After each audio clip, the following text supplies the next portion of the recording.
Nedávne štúdie potvrdili, že alkohol je zo všetkých drog suverénne najhorší. Predstavte si 20 rokov doslova na dne. Pomedzi to zúfale pokusy na hladinu a v zápätí padnete znova na dno.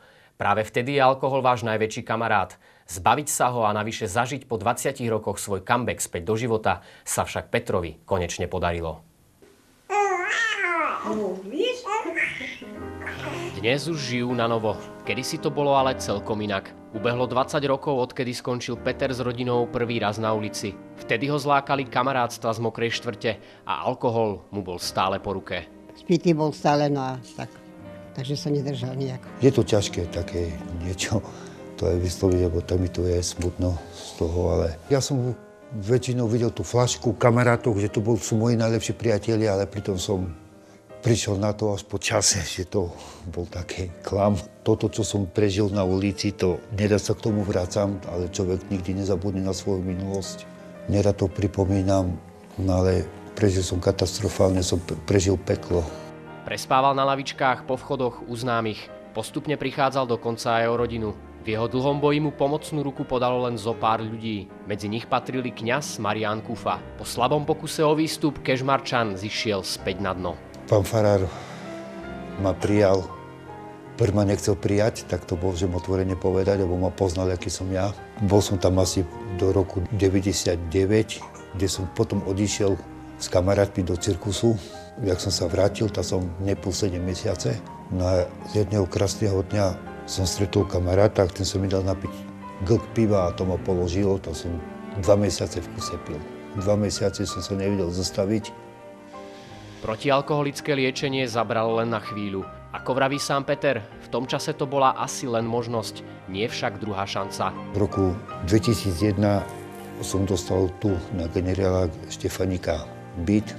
No, zo začiatku som strúhal dobrotu, ale potom zase ten alkohol, začal som piť, kamarátov si tu vodiť, rozbojstva tu začal robiť, so susedmi som mal nesody.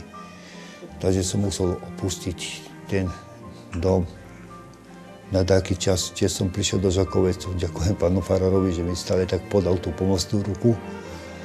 Pomocných rúk v ďalších 10 rokoch postupne ubúdalo. A to všetko kvôli alkoholu. Späť na hladinu ho však tento raz priviedla pevná vôľa, verná manželka a najnovšie jej malá asistentka. Dcera ho pripravila na dobrú cestu, lebo ináč neviem.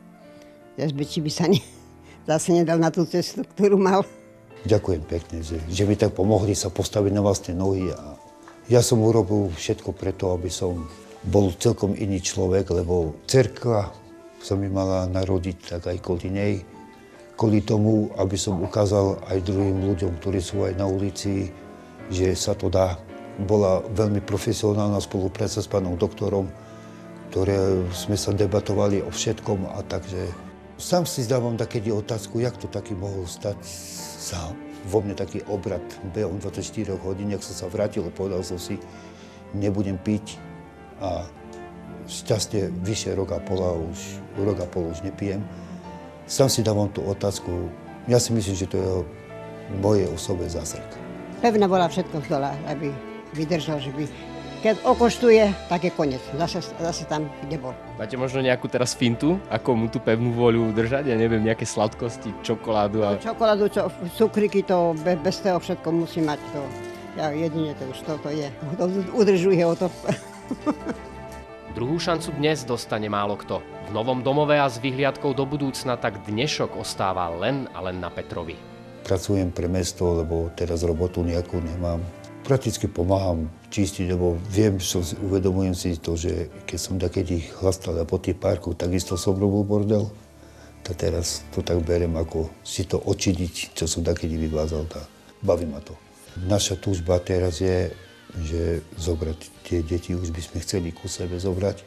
Ešte mám toho dosť veľa, lebo to, keď ich zoberiem už ku sebe, to už potom zamestnanie a tak ďalej. To všetko s tým súvisí, to všetko už záleží, to už je moja povinnosť. Začal som tak byť trpezlivý kvôli takýmto vecam a tá trpezlivosť mi aj chýbala veľakrát a nakoniec som dosiahol, že s trpezlivosťou som aj dostal aj to bývanie a tak ďalej, lebo nerobil som nikdy unáhlené závery.